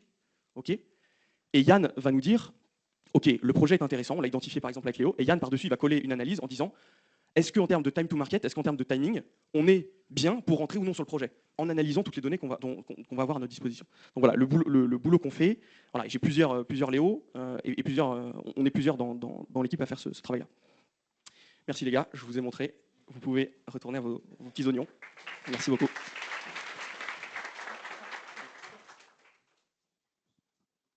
Ok, ça marche. Décidément, je suis un piètre élève. Alors, et bien évidemment, une série de... Voilà, il y a des vidéos pour vous guider pas à pas. Notre objectif, c'est d'effectuer tout ce travail de recherche, ok, à votre place, que vous y perdiez un minimum de temps. Je vais aller mettre là-bas, je me sens mieux là-bas. Pour parler un petit peu de nos portefeuilles, des perfs qu'on a pu réaliser aujourd'hui dans le cadre du programme. Alors, depuis janvier 2021, aujourd'hui, c'est un chiffre qui évolue qui est en constante évolution. Sur la moyenne du portefeuille, on est à peu près à 270%. Ça veut dire que on a des lignes du portefeuille qui ont fait x20, x30, on a des lignes qui ont moins bien performé, mais la moyenne globale du portefeuille, c'est à peu près 270% aujourd'hui, chiffre qui est en constante évolution. Au moment où je vous parle, bien évidemment, c'est des données qui sont updatées. Mais nous, on garde le track record. Sachant que, en fait, ce chiffre, ce qu'il faut savoir, c'est qu'il est erroné de mois en mois. Pourquoi? Parce que à chaque fois qu'on va vous dire, OK, les gars, ce mois-ci, on rentre sur une nouvelle crypto, je donnerai quelques noms tout à l'heure, forcément, on repart à zéro. Vu qu'on dit, OK, on l'achète à 30 $, 30 $ pour l'instant, au moment où on vous donne le signal, on est à 0%. Et donc, chaque fois qu'on va rentrer une nouvelle position, on repart à zéro, et donc la moyenne du portefeuille va ne faire que diminuer, que diminuer, que diminuer, c'est mathématique. Mais c'est normal. L'objectif, c'est de regarder ligne par ligne. Il y a des lignes sur lesquelles on a pu faire beaucoup, d'autres moins bien, et d'avoir à peu près une idée de la moyenne. Hop. Bon, j'ai mis quelques témoignages clients, mais on est beaucoup porté par notre communauté. Je sais que Steve se dédie beaucoup pour sa communauté, on a la chance de pouvoir venir au RIX aujourd'hui. Pour nous, c'est pareil, on se coupe en 4 et ils nous le rendent bien. C'est-à-dire qu'on a beaucoup de retours qui sont très positifs. Et évidemment, on a des success stories incroyables. J'ai des gens qui n'avaient jamais acheté une action, quoi que ce soit, ils ont fait 150 000 € de bénéfices en 6 mois. D'accord? Donc ils sont comme des fous. Voilà, on est pas mal aussi sur Telegram. Alors, là, je vais garder les chiffres confidentiels qui concernent mes clients, je les traite tous avec confidentialité, mais je vais prendre l'ordre de grandeur sur lequel le patrimoine de Steve a pu évoluer depuis qu'il bosse avec moi, depuis 2-3 mois à peu près, 3-4, pour vous donner des schémas. Okay, la perf qu'il a réalisée, elle était de 60% à peu près sur son portefeuille. Okay, il nous a rejoint il y a peu, et on a opté pour une stratégie. Steve, effectivement, il voulait aller à la guerre. Moi, je lui ai dit, écoute, aujourd'hui, toi, tu rentres dans une catégorie de préservation du patrimoine. Mon objectif, c'est de faire le garde-fou et de te dire, tu ne dois pas prendre tous les risques étant donné l'importance de ton capital, de ton patrimoine. Et je bosse donc avec les comptables et les financiers de Steve pour ça. Donc, tout ça pour dire qu'on n'a pas pris tous les risques non plus sur son capital. Okay, donc, si vous aviez, on a pris 3 scénarios en fonction de l'épargne, mais ça marche aussi si vous avez 3-4 000 € à investir, okay, pour vous illustrer la performance réalisée. D'autres performances qu'on a pu réaliser dans le cadre du portefeuille, et là je vais vous le donner parce qu'on a eu Elrond et Horizon. Elrond sur lequel on a fait 2043%, Horizon 840. C'est pas les seuls, il y a d'autres performances qui ont été beaucoup plus faibles, d'autres un petit peu plus élevées, mais j'ai pris celle-ci parce que pour vous expliquer comment est-ce que l'entrée et la sortie s'est faite. Sur Elrond, qui est une blockchain d'infrastructure, qui permet d'héberger un nouvel écosystème avec d'autres petits projets, okay, on est rentré sur ce projet parce que je connais bien l'écosystème du fondateur Benjamin Minkou, et je sais que c'est un gars qui allait absolument rien lâcher. Effectivement, il était sur un écosystème déjà implémenté avec beaucoup de concurrents. Malgré tout, le gars, il allait rencontrer le maire de Miami. Il était personne, c'était un Roumain dans sa patrie. Le gars, il s'est arraché. Et on a acheté le token à 7. Aujourd'hui, il est plus à 150. Enfin, on est sorti, nous, à 150. Aujourd'hui, on doit être, je sais pas, à 180 ou 220, 230. Ouais. C'est une position sur laquelle on est sorti.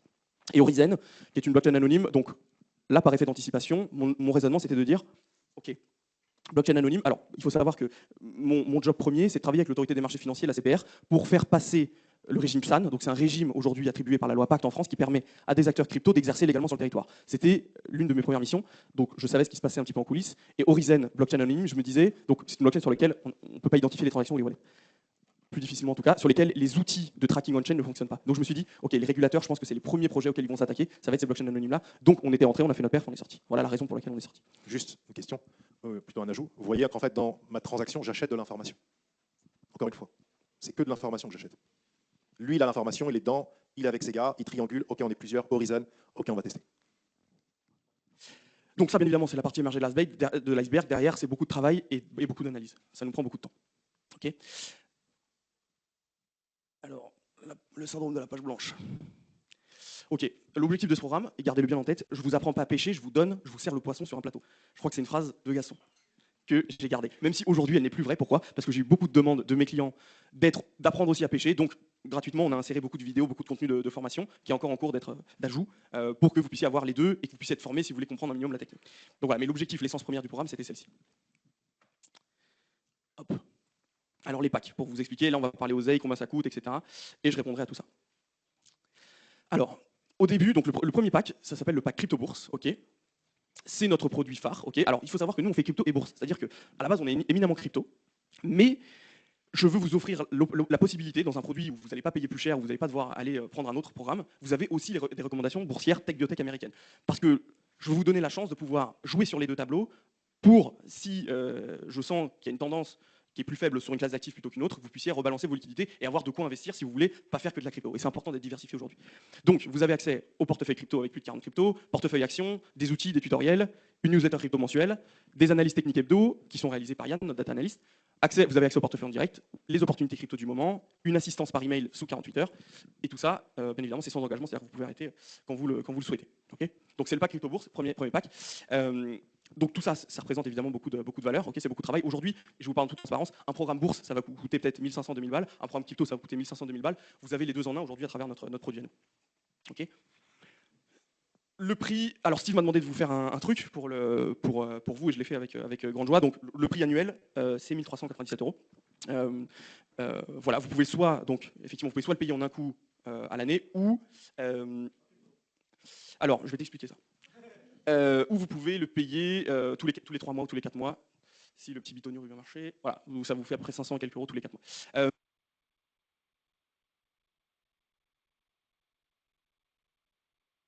Et 1500-2000 balles, vous avez les deux en un aujourd'hui à travers notre produit à nous. Ok. Le prix, alors Steve m'a demandé de vous faire un truc pour vous, et je l'ai fait avec grande joie. Donc le prix annuel, c'est 1397 €.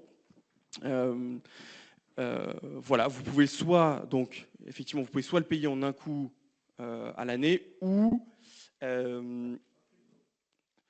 alors je vais t'expliquer ça.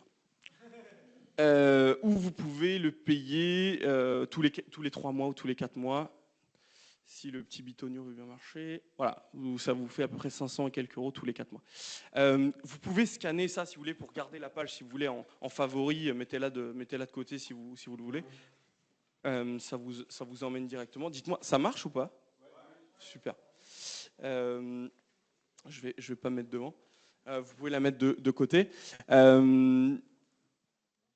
Voilà, donc il y a une réduction qui est faite pour vous sur la durée du week-end. Avec, voilà, aujourd'hui on prend 50 places sur la totalité du programme, parce que je dois maîtriser, enfin on doit maîtriser notre croissance. Qui dit 50 personnes, dit 50 personnes qui vont potentiellement avoir besoin du service d'assistance. Et là-dessus, force est de constater que je manque un peu de scalabilité. Mais comme on veut faire le travail bien, avant de pouvoir prendre plus de personnes, il faut que je recrute plus d'analystes et de techniciens. Ok. Donc ça, c'est pour le pack crypto bourse. Décidément. Ok. Ensuite, il y a le pack gestionnaire privé. C'est pour ceux, et je préfère le dire, c'est pour ceux qui vont avoir à peu près 20 000 € minimum à investir, parce que forcément, il faut rentabiliser le pack, et c'est plus important en termes d'épargne. Donc, toute la même base, c'est la même que celle que le pack crypto bourse, okay, sauf qu'en plus, vous allez avoir donc accès à votre gestionnaire, c'est-à-dire moi, vous allez avoir mon téléphone, vous pouvez me rendre corvéable à merci à chaque instant, me dire Nathan, qu'est-ce que tu penses de ça, comme Steve fait, me réveiller à 2h du matin, Nathan, j'ai un crypto machin, et là j'ai une volée de téléphone, madame qui me dit non, tu ne réponds pas. Non, c'est pas vrai. Mais voilà, donc vous avez accès à votre gestionnaire, c'est-à-dire moi. Vous pouvez investir en fonds d'investissement. Il faut avoir minimum 100 000 € juridiquement à investir pour entrer dans les fonds d'investissement. On fait des bilans de situation de manière trimestrielle avec des analyses techno et un networking dédié, c'est-à-dire que j'essaye, je ne l'ai pas encore fait, mais je vais faire se rencontrer les membres du pack gestionnaire, parce que j'ai des gros profils, j'ai des professionnels de la crypto-monnaie. Il y a des gens comme Steve, il y a des entrepreneurs de renom dans le cadre du programme. Voilà, c'est des fortunes qui vont jusqu'à 50-60 millions selon les cas. Donc voilà, c'est un petit networking privé. Donc le pack gestionnaire, voilà, c'est beaucoup de valo. L'objectif pour moi, c'était de rendre un petit peu ce service que je donnais en banque privée, mais pour des particuliers comme vous et moi. Le prix, du coup, on est sur 4 900 € par an. Voilà, avec la petite promo qui est faite aussi pour cet événement. Si vous avez besoin, vous pouvez également scanner. Voilà, le pack gestionnaire, c'est plus, si vous voulez, c'est un petit peu plus pour les gens qui ont un peu plus de patrimoine et qui vont avoir envie d'investir un petit peu plus. Voilà. Et pareil, payable 2500 et quelques euros, 2540 € tous les 6 mois. Voilà pour le pack gestionnaire avec 20 places qui sont dispo, parce que là, pour le coup, mon téléphone devient un cimetière, donc je ne peux pas prendre tout le monde. sans que je trouve quelqu'un qui peut faire un petit peu le même job que moi. Je suis en train de former certaines personnes dans mon équipe, mais ça prend un petit peu de temps. Et voilà, vous pouvez nous suivre si vous voulez sur Insta, Twitter et tutti quanti. Et je me ferai une joie de répondre à toutes vos questions. On m'a demandé la taille du patrimoine crypto. Donc on est sur 7 chiffres aujourd'hui pour moi. Ça aussi, en fonction des fluctuations avec entre le cash de la société, mon épargne personnelle. Donc on est sur ces ordres de valeur-là pour répondre à cette question qui m'a été posée.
techniquement investir la totalité, je ne le ferai pas, je dirais plutôt 40-50% avec. Si vous avez des questions, je passe avec le micro pour qu'il les écoute. Est-ce qu'une personne ressource peut passer dans le fond avec le micro? Mélanie. J'avais une question au niveau fiscal. Du coup, ça se passe comment tout ça? Aujourd'hui, si tu veux, alors je vais m'asseoir comme ça, je vais mettre le caméraman plus en PLS. Hop. Alors, la fiscale aujourd'hui en France, grosso modo, si tu investis en société ou si tu investis en perso, grosso modo en perso, ça va être 30% d'impôt sur la plus-value, uniquement sur la plus-value. Okay, ça veut dire que tant que tu restes en crypto, tu n'as pas à déclarer de plus-value, mais le jour où ta crypto, tu vas la reconvertir en euros, tu vas devoir déclarer. Sachant qu'aujourd'hui, il y a des systèmes qu'on appelle de stablecoin, c'est-à-dire des monnaies, des cryptos qui répliquent exactement le cours des monnaies fiat, des monnaies classiques. Par exemple, on a l'USDT, qui est le stablecoin dollar, qui permet donc de vendre un investissement sans que tu aies à reconvertir en euros et tout de suite déclarer une plus-value. Okay, donc voilà, mais sinon, c'est à peu près 30% perso et en société, ça dépend de ta situation. Tu vas devoir déclarer une plus-value latente, mais tu seras dans des ordres de grandeur un petit peu similaires. Voilà. Donc l'idée, c'est de toujours le laisser dans le métaverse, en crypto-monnaie, en USDT, etc. C'est bien le métaverse. J'adore. Le métaverse, parce que ça c'est très intéressant, j'ouvre une parenthèse. Aujourd'hui, Google, Facebook, ah ouais, ça, il faut en parler. S'investit à fond dans le métaverse. Donc on est, pour vous donner une idée, vous avez vu le film Ready Player One? Voilà. Bon, bah, le métaverse, donc c'est un peu ça. C'est-à-dire que vous mettez un masque de réalité augmentée et vous allez vous plonger dans cet nouvel univers où vous allez être un personnage avec des skins, des armures, des machins. Le métavers, c'est ça. Alors là, c'est imagé un peu gaming, science-fiction, mais le métavers, c'est cet univers, ce nouvel univers dans lequel vous allez télécharger ou téléporter votre personne. Aujourd'hui, parce que j'ai eu une présentation aussi sur les NFT, c'est vrai que Zuckerberg, il fait ses rendez-vous en virtuel, où virtuellement, il a ses associés qui sont là devant lui, représentés par des petits personnages, et bientôt, ce seront des hologrammes et des choses comme ça. Et aujourd'hui, les NFT, donc un NFT, qu'est-ce que c'est? La différence entre un token fongible et un token non fongible, parce que NFT, ça veut dire non-fungible token, c'est quoi? Un bitcoin égale un autre bitcoin. Okay, le bitcoin est fongible. Un ether égale un autre ether. Ça, c'est de la crypto, c'est fongible. Le NFT, c'est ça peut être une vidéo, une chanson, une image, n'importe quoi, auquel on va poser une signature électronique qui va le rendre unique. Okay, du fait qu'un NFT, un stylo rouge, n'est pas égal à un stylo vert. Voilà. Le NFT, c'est ça, et les NFT sont des éléments qui vont constituer le métaverse. Voilà, pour refermer la parenthèse. Moi, j'aurais une question sur... j'arrive pas à m'expliquer ce que c'est la différence entre un Bitcoin et un Bitcoin Cash, par exemple, et le principe de la fourchette, du fork. Du fork. Alors, bon, tout le monde ne va pas être intéressé par cette réponse, mais grosso modo, un fork, si tu veux, c'est une dissidence dans les décisions globales sur une blockchain. C'est-à-dire que certains analystes, certains mineurs vont voter pour prendre une décision, d'autres vont voter pour prendre l'autre. Ok, le processus, le consensus, le projet se scinde et tu vas avoir le Bitcoin Cash qui va aller faire sa vie et le Bitcoin qui va continuer la sienne. Parce qu'il n'y a pas eu un consensus qui a été acquis sur la blockchain, sur le réseau en question. Un fork, c'est ça. Tu peux avoir des hard forks et des soft forks, je n'entrerai pas si tu veux dans tous les détails, mais tu peux avoir différentes façons de décider sur le projet. Pourquoi? Parce que tout se fait, vous l'avez compris, par décision globale du réseau. Voilà. Et c'est pour ça que tu as Ethereum classique, Ethereum, etc. Moi, je n'investis pas dans les forks. Parce que pour moi, le projet principal reste roi.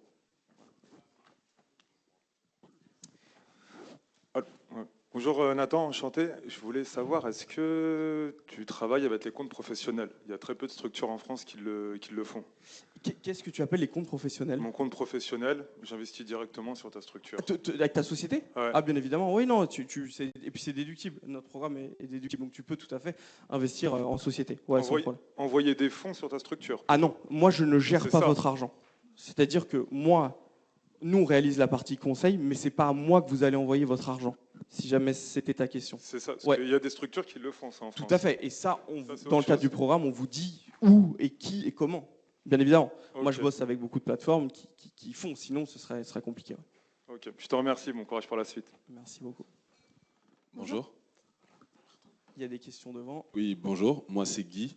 Salut Guy. Alors, j'ai 2 questions. La première, c'est savoir comment est-ce qu'on dépense l'argent gagné en crypto-monnaie et ensuite, qui authentifie la véracité des différentes cryptos, comme tu le disais tout à l'heure. Alors, comment on dépense? Eh ben, si tu veux, tu as plusieurs façons.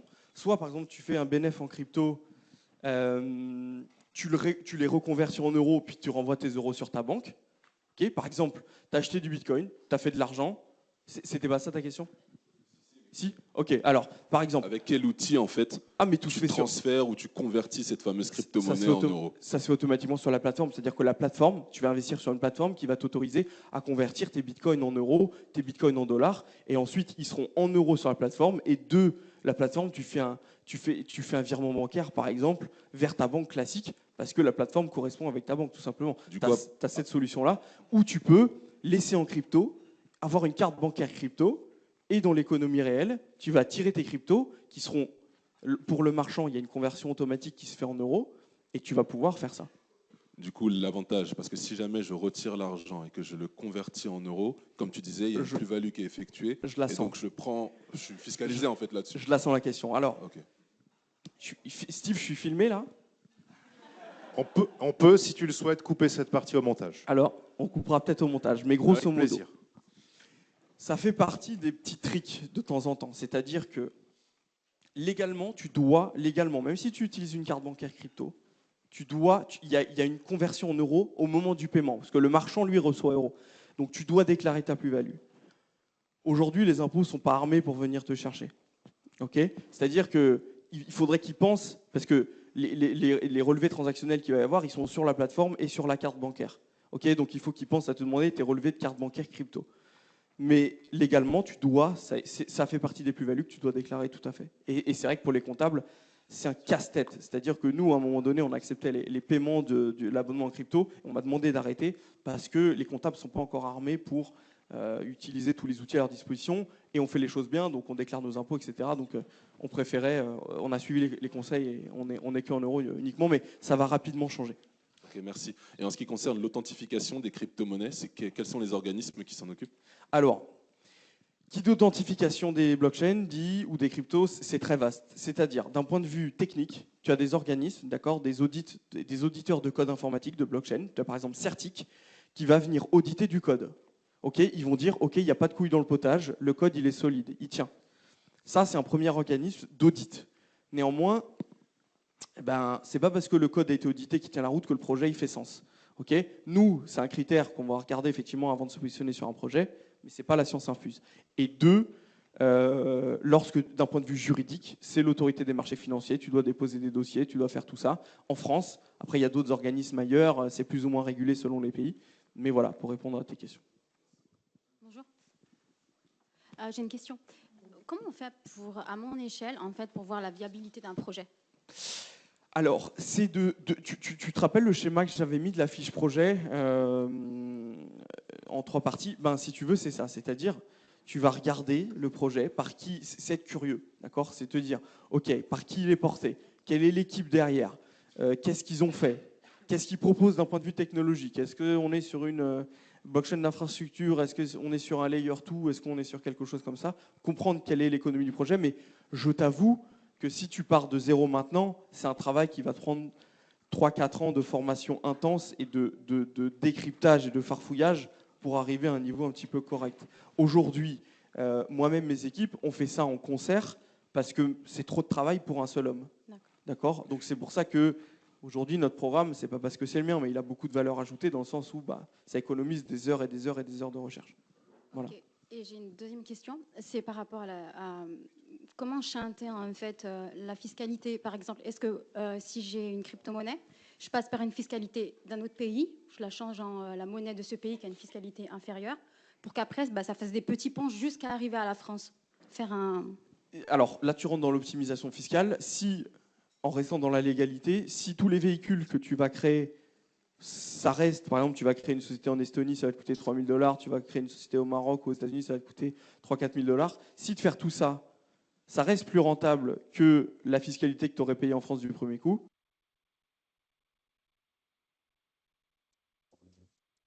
une crypto-monnaie, je passe par une fiscalité d'un autre pays, je la change en la monnaie de ce pays qui a une fiscalité inférieure, pour qu'après, ça fasse des petits ponts jusqu'à arriver à la France. Faire un... Alors là, tu rentres dans l'optimisation fiscale. Si, en restant dans la légalité, si tous les véhicules que tu vas créer, ça reste, par exemple, tu vas créer une société en Estonie, ça va coûter 3 000 $, tu vas créer une société au Maroc, aux États-Unis, ça va coûter 3 4 000 $. Si faire tout ça, ça reste plus rentable que la fiscalité que tu aurais payée en France du premier coup, tu peux le faire. Mais c'est pas une. Tout dépend. Il faut, si tu veux, quand on rentre dans la fiscalité, c'est du cas par cas, de la situation. Juridiquement, si tu habites en France, tu es résident fiscal français, et il faut changer de pays si c'est ça. Mais tu feras compte des considérations si tu veux, tu seras sur des chiffres qui sont importants. Voilà. Salut Nathan, j'avais une question par rapport au projet Etherconnect, je ne sais pas si tu connais. Et puis, pas trop. Pas trop. Donc, est-ce que la communauté derrière une crypto est déterminante par rapport à vos analyses? Léo, Etherconnect, tu as bossé dessus ou pas? Je crois que j'ai pas un mauvais avis, il me semble, sur Etherconnect. C'est-à-dire que mon a priori me dit que c'est un scam. Il me Ok. semble. Tu sais un petit peu pourquoi ou t'as pas encore trop creusé? C'est surtout dans mes souvenirs, c'est assez fou, mais c'est que le nom, ça fait tilt. Et il me semble Connect. qu'effectivement, il y a une petite lumière rouge qui s'allume. Ok. Ouais, écoute, je ne veux pas me prononcer parce que j'ai pas la connaissance sur ce projet-là. Aujourd'hui, il y a 7000 projets crypto, donc on les a pas tous, mais en général, l'intuition de Léo, elle est souvent bonne. Il va regarder, il va te revenir, j'ai envie de savoir maintenant. Bonjour. Bonjour, je m'appelle Ilham. Je voulais juste vous poser une question. Qu'est-ce que vous pensez de la crypto-monnaie qui va être lancée par la Banque Centrale Européenne? Alors, l'euro numérique, c'est pas une crypto-monnaie. Enfin, c'est-à-dire que ça n'a pas les mêmes vertus. C'est juste une monnaie dématérialisée pour moi. Pourquoi? Parce que ça reste une monnaie centralisée, avec un organe de contrôle, avec une émission régulée par un État, etc. Donc pour moi, ça ne fait pas une crypto-monnaie. C'est pas parce qu'ils veulent se mettre au bout du jour que ça en fait une crypto-monnaie. Le Bitcoin et les cryptos sont les cryptos parce qu'ils sont décentralisés, qui fonctionnent sans organe de contrôle. Pour moi, c'est ça l'élément le plus important. Et c'est pas parce qu'on appelle ça l'euro numérique que ça va être autre chose. Aujourd'hui, pour moi, l'euro sur banque, c'est déjà de l'euro numérique, qu'il soit crypto ou que ce soit un sol sur mon compte en banque. Donc voilà, pour moi, je ne pense pas grand-chose pour répondre à ça. Bonjour, je voudrais savoir si tu avais une crypto pépite à déclarer ou pas. Yes, alors. Bah bien sûr, attendez, je suis là pour ça. Tout à l'heure, je vous ai parlé d'Elrond. Elrond, ça reste un projet qui en est assez balbutiement. Pourquoi? Parce qu'ils viennent à peine de lancer leur smart contract, donc ils en sont au début, à la jeunesse du projet. Et pour moi, ça reste un projet, étant donné les dents longues à Ariel Parquet qu'a le CEO, pour moi, ça reste un projet qui peut bien performer, ouais, tout à fait. Même si nous, on est sorti, ça reste un projet qui est intéressant. Ok, merci. Attends, je vais pas tout vous donner quand même. Bon, ok, une autre. Bonjour, j'aurais bien avoir un avis sur Chiliz. Ah, c'est l'un de mes projets favoris. Bah voilà, vous avez la deuxième, Chiliz, Ouais. qui est dans notre portefeuille. Pourquoi? Parce que donc Chiliz, fan token, qu'est-ce que c'est? Avec Chiliz, l'objectif c'est de faire participer les fans de foot à la vie de leur club. Okay, donc on donne la possibilité aux fans d'un club, mais vous pouvez en acheter aussi, d'acheter des cryptos, par exemple le PSG token, le Lazio token, tout ce que vous voulez, tous les clubs qui auraient pu accepter l'émission du token, de la crypto. Projet que j'aime bien, pourquoi? Parce que bon, à titre personnel, c'est celui, je crois, dans ma vie où j'ai fait le plus d'argent. Je crois que j'ai fait x100 dessus. Et deux, en fait, l'intérêt du projet c'est quoi? C'est que vous détenez du token. En tant que supporter, vous allez, je sais pas, voter pour la couleur d'une banderole, d'un maillot extérieur, des choses comme ça. Ça permet de faire participer en fait les gens à la vie du club. J'en pense beaucoup de choses. Si tu veux, les porteurs du projet étaient avant-gardistes, même si la Binance qui vient les concurrencer, je crois, sur leur terrain, ils ont plus le monopole. Je crois qu'il y a 4-5 acteurs qui commencent à se battre en duel. Donc c'est pour ça que Chiliz il a du mal à décoller depuis quelques mois, parce qu'il y a la concurrence un petit peu rage là-dessus. Mais voilà, pour répondre à la question, je pense beaucoup bien de Chiliz. Ouais, je pense beaucoup bien. Yes. Alors, à quoi ça sert d'avoir un NFT? Enfin, pour moi, je n'y connais rien. Enfin, c'est un peu pour moi dans mon esprit comme quelqu'un qui achète une œuvre d'art et je vois pas à quoi ça sert. Alors, pour vous donner quelques bribes, on est en train de réfléchir à commencer à bosser nous sur un projet qui changerait tout dans le game des NFT. Parce qu'aujourd'hui, clairement, c'est quoi? C'est un mec qui lance une collection de JPEG et qui va faire 10 millions dessus. Okay, avec des JPEG plus ou moins beaux. Un NFT, c'est ça. Okay, c'est associer une signature électronique qui va rendre de projet unique, que ce soit une image, une crypto, une chanson, ce que vous voulez. Les NFT, c'est ça. Il y a beaucoup de gens qui en profitent pour juste vendre des images à 3000 balles. L'intérêt, c'est quoi? L'intérêt, c'est que ton projet, que tu as NFTisé ou tokenisé, tu dis comme tu veux, il sera infalsifiable. C'est-à-dire que si par exemple, tu fais un token, tu fais un NFT d'une séquence vidéo d'un dunk de Michael Jordan, si tu veux, ce sera plus falsifiable. Quelqu'un pourra prendre une séquence à peu près similaire, mais la séquence, si tu veux, tu l'auras authentifiée par la blockchain et elle deviendra unique pour toi. C'est à ça que ça sert NFT. Ça sert, si tu veux, c'est de l'art. On est dans le marché de l'art, clairement, pour ça qu'il y a beaucoup d'abstrait, il y a ce paramètre-là qui rentre en jeu, mais ça fait partie de ça, tout à fait. Salut Nathan, moi c'est Jules. Il y a quelques temps, on a investi sur le Omi. Et quel est ton avis sur le Omi? Est-ce que tu es sorti ou est-ce que c'est toujours d'actualité? J'ai pas investi sur le Omi. Et à titre perso, moi j'ai acheté des NFT sur Vivi. Donc tu sais, je suis pas un expert du projet Omi, mais je crois qu'il s'agit de commercialiser des NFT en passant par Vivi, dites-moi si je me trompe, avec DC Comics et autres. Je pense que ça a plutôt bien pété ces derniers mois. Moi à titre perso, j'ai acheté des Captain America, des Spider-Man et des machins sur Vivi. Donc je pense que le projet est plutôt bien, plutôt cool. Après, il faudrait qu'on se plonge dans les données on-chain ou off-chain pour dire, ok, en termes de timing, est-ce qu'il faut rester, est-ce qu'il faut sortir. Mais non, je pense que c'est un projet plutôt solide. Alors, bonjour. Question. En termes d'investissement, vous pouvez vous lever s'il vous plaît, parce qu'on ne sait pas où vous êtes quand vous parlez. Merci. Oui, en termes d'investissement, c'est quoi le conseil que tu aurais donné alors, chaque personne est différente, et en termes de pourcentage sur ce qu'il a, à en avoir, qu'est-ce que tu recommanderais en investissement pour pas que, qu'il soit à l'aise et qu'il prenne? Écoute, c'est un conseil que je m'applique pas moi-même. Mais le conseil que je donnerais, si tu veux plutôt bon père de famille, c'est de dire, si tu as une épargne de 10, ok, tu as 10 d'épargne qui dort sur ton compte, tu vas peut-être investir 40% de cette somme. Enfin, tu peux investir 100% en blockchain, pas en crypto. Tu peux investir 100% en blockchain, une partie très peu risquée, une partie risquée. Donc tu pourrais techniquement investir la totalité. Je le ferai pas, je dirais plutôt 40-50% avec une partie risquée, une partie peu risquée. Donc je dirais peut-être, tu vas aller chercher 30, 40, 50% de ton épargne. Moi je fais plus parce que je maîtrise les protocoles de lending qui sont plutôt safe. Et plutôt que mon cash fasse 0 à 0,5 sur des livrets A ou des je sais pas quoi, ça génère un petit peu d'argent à côté de 10% par exemple.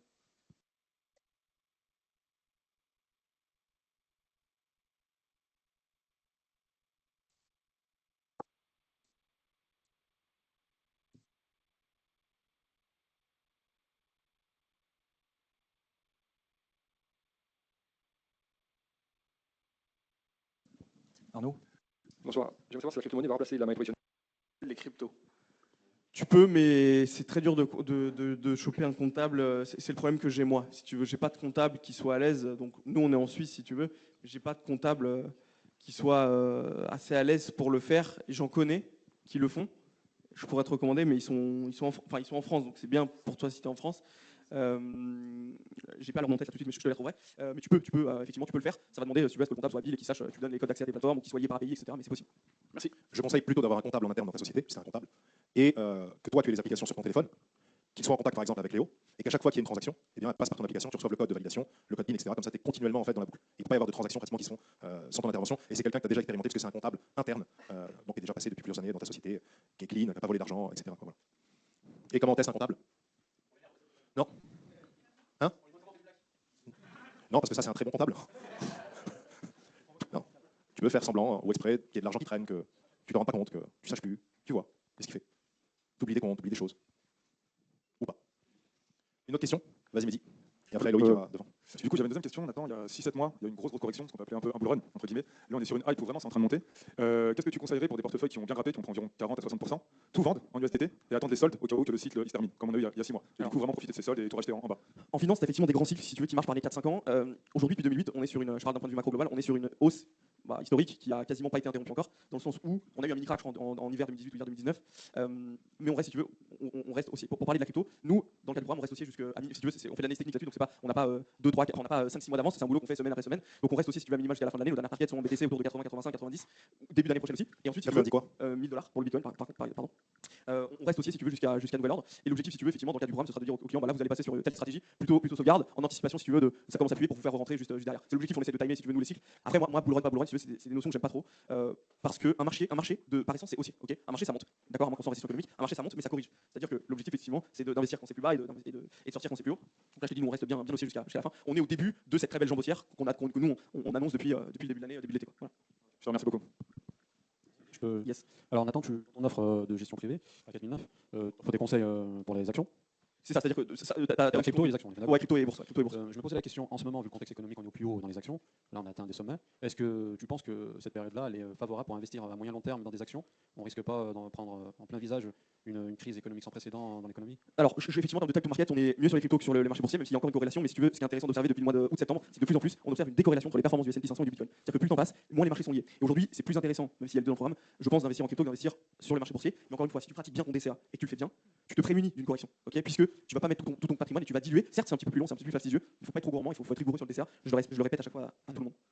Le DCA, c'est le dollar cost averaging, c'est le fait de, si tu as 10 à investir sur une période de 365 jours, tu investis pas 10 au mois d'octobre, tu vas investir peut-être 3-4, et ensuite chaque mois, le reste de l'épargne disponible, tu vas l'injecter. Comme ça, si ça corrige, tu n'as qu'une partie de ton patrimoine qui est exposé et indexé au cours. Voilà, le DCA, c'est ça. Donc si j'ai 100 000 euros à investir, à l'heure actuelle, tu conseilles d'investir dans la crypto plus que dans la bourse? Ouais.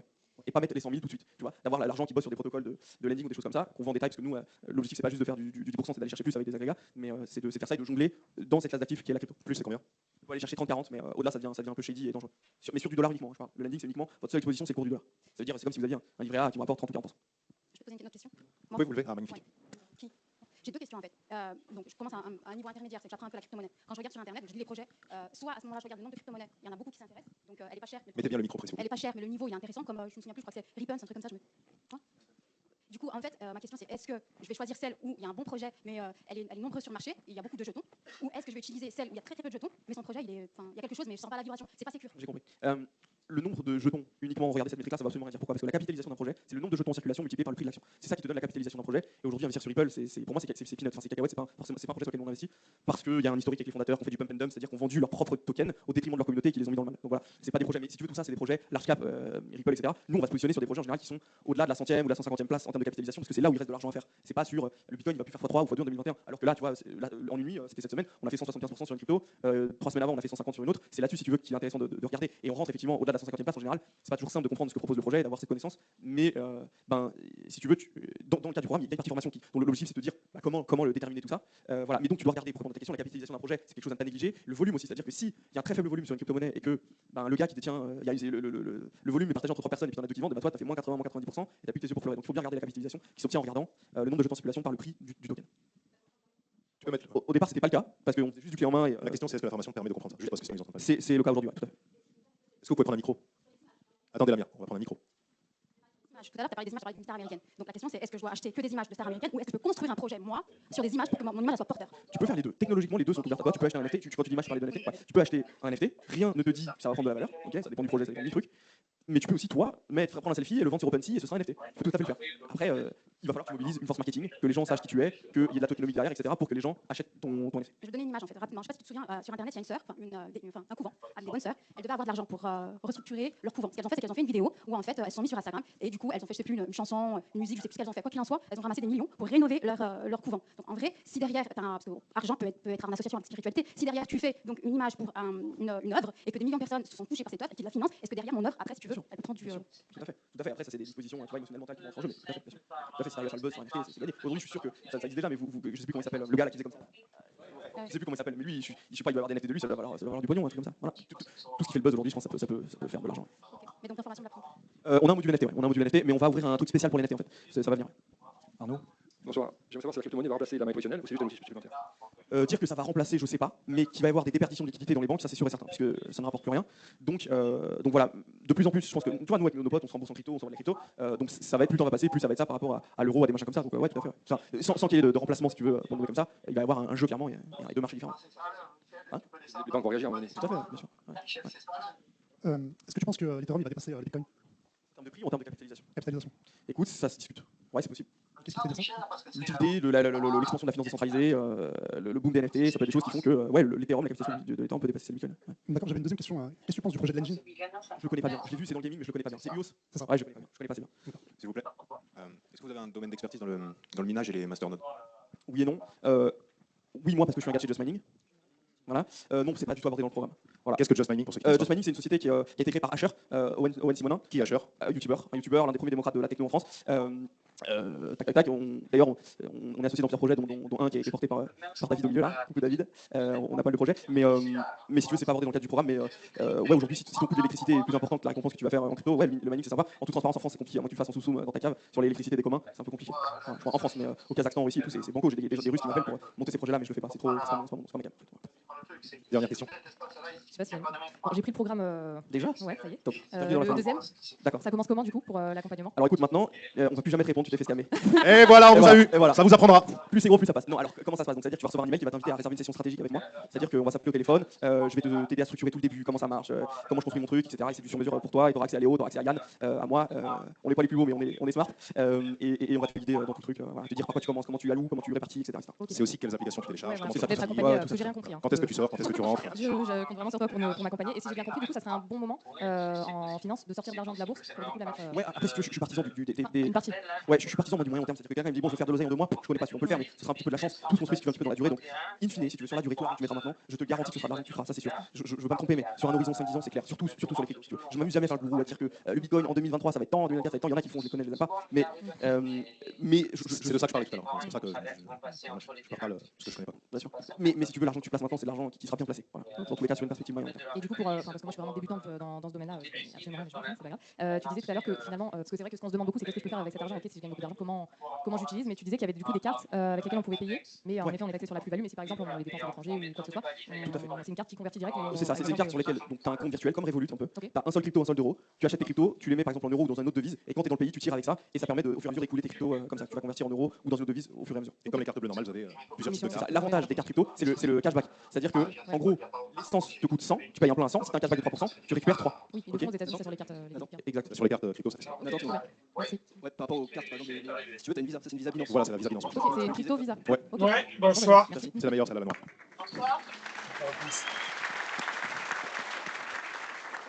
Nathan sera avec ses collègues à la sortie, si vous souhaitez lui poser des questions, en savoir plus, etc. Moi, personnellement, en toute transparence, j'ai pris le pack à 5 000, parce que moi, je veux un accompagnement, j'aime pas recevoir des trucs comme ça, etc. Je veux être accompagné, donc tout simplement, en toute transparence. Voilà. Donc, il sera là-bas pour répondre à vos questions. La pause, c'est toujours valable, personne de ressources? Ok, donc on devait avoir une pause, mais je ne souhaitais pas l'interrompre et vous aviez l'air concentré. Donc pour finir cette journée, vous avez la terrasse avec des petits fours, etc. Vous pouvez continuer de réseauter. Demain, on se retrouve à 6h du matin, ici. 5h, non? 5h, pardon, excusez-moi. 5h du matin, ici. Toutes les personnes de ressources seront là. Et il me semble que peut-être vous aurez une surprise demain matin en arrivant, ou pas, qui sait. C'était une super journée en tout cas pour moi. Moi j'ai kiffé. J'espère que vous avez kiffé. Et je vous dis à demain.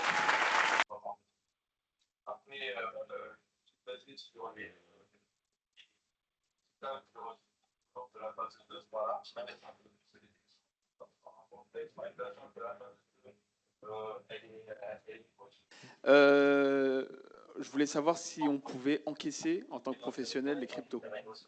Tu peux, mais c'est très dur de choper un comptable. C'est le problème que j'ai moi. Si tu veux, j'ai pas de comptable.